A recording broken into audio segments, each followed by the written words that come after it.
This is a sober living, so technically there is no medical provided. I interview each and every person that comes through. I try to get as much background from the individual himself, as much background from any family member or significant other, so I can get a full picture. Because everybody is completely unique and different. So the more I know about them coming in, the more I can kind of anticipate mood changes, certain behaviors, certain attitudes. I would like to have explanations as to what they might be up against inside themselves. So I don't. In sober living, what we wanted to come up with was kind of a step-down version, not from treatment, but from a recovery house, which means there are certain criteria that must be met, perhaps meeting requirements, testing requirements, cleaning up after yourself, attending house meetings, attending 12-step meetings in the house, being civil, being cordial, being decent, being accountable. And that was new at the time.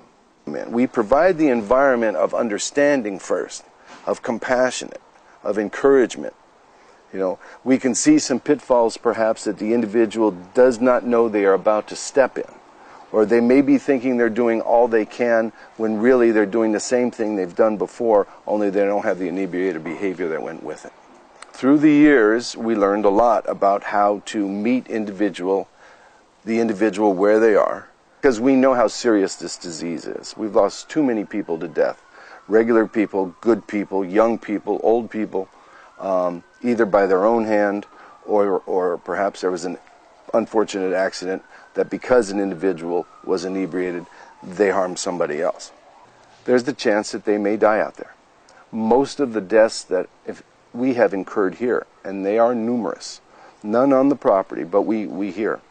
5% of the 800 people that have gone through here in 17 years have died of overdose. In the recovery methodology and the clientele themselves. 10 years ago, if you walked on this facility, the average age of this co-ed facility was 32 years old. The average stay was 10 to 14 months. They made it their home. They were very serious about that recovery. They shared, they lived a more transparent life when they were here. They participated more. They had more to lose. They felt that the timer on their party days, if you will, was up, and they needed to take life more seriously before they were out of time. Today, the average clientele, up until 6 months ago when I changed, my average clientele was 22 years old. They wanted to be out of here in a month. The parents were willing to, they were controlling their parents, and they were controlling what they were going to do and what rewards they were going to get for being here. Hence, I have to tell you the failure rate was about 98%. They did not stay sober. And as soon as they left, they did not stay sober. And there's a couple reasons for that. Number one is the cost of treatment has gone up exponentially. The amount that insurance will cover has gone down in an equal amount. So the parents get fed up and they don't know what to do with these kids and they can't deal with them anymore. So they put them in sober living. The problem with that is they're not ready to face the truth about themselves because they're living in delusion that there is no problem, that they will be rescued anyway, and this is all their parents can afford, and the parents are done parenting them.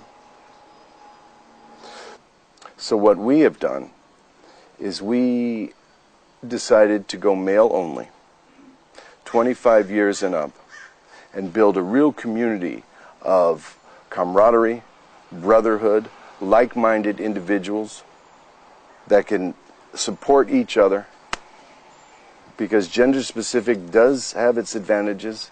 Age groups, similar age groups, do have their advantages. And their life experience at that point, be they a father that has been expelled from home with a child there, professionals who could lose their career that they've been working for their whole lives. By the time these individuals come into this house, it's a much more serious event, and they take it more serious. It doesn't mean that you don't have your occasional relapse. which we don't toss somebody out for relapsing. We study each individual's past performance here, what happened, we bring it up to the rest of the men, and in 99.9% of the time, they're allowed to stay and continue. Well, first of all, I would advise any client that we have to concentrate on staying abstinence-free for the time being. Now, abstinence-free is not recovery. It's the price of admission. I will not have the ability to exert myself, to self-analyze, to invite another human being to sponsor me, to listen to me, to give me constructive feedback, because what that individual needs to do before anything else is make a commitment to his sobriety and prove to himself that he can stay sober. At that point, it might be time to approach your significant other and present not perhaps every single detail, because you don't want to harm innocent people, but tell them the truth about what you're struggling with, because they don't even know when they first come in. Every treatment center, be it Skid Row, the Mission, or the most expensive one you find, has the ability to help a certain type of individual. The reason we changed to male only is because I wanted a certain male of a certain age that had the ability to hear, to understand the seriousness of his illness, that perhaps has something to lose, so he's more invested in working hard. What I started to see in the nature of the business was that most sober livings would be a catch-all for anybody who could pay a bit. And they're very unprepared to hit a sober living because they're not really coming out of treatment anymore because they can't afford treatment. Remember, sober living would be a lower cost alternative to recovery. Many people realize they have a problem, go to Alcoholics Anonymous, live at home, and continue to work. The type of people we get realize they have a problem. Maybe they've been to treatment 2 or 3 times before, but not necessarily so. And when they come here, they know what they need to do. So when you're with like-minded people, like-minded individuals, you have a say in what's going on. And ultimately, either you're going to apply yourself or you're not, which is sober living. It's safe, supportive housing. Does not supply treatment, does not supply therapy, does not supply doctors, does not supply food. It supplies a caring, compassionate community of like-minded men. I have one other man with me. He's 20 years sober, so between the two of us, we have 52 years of recovery experience. We have 5 houses, a total of 15 men maximum. We have single rooms. 50% of our rooms are private rooms, and the other 50% are double occupancy. There's a lot of elbow room. There's a lot of space.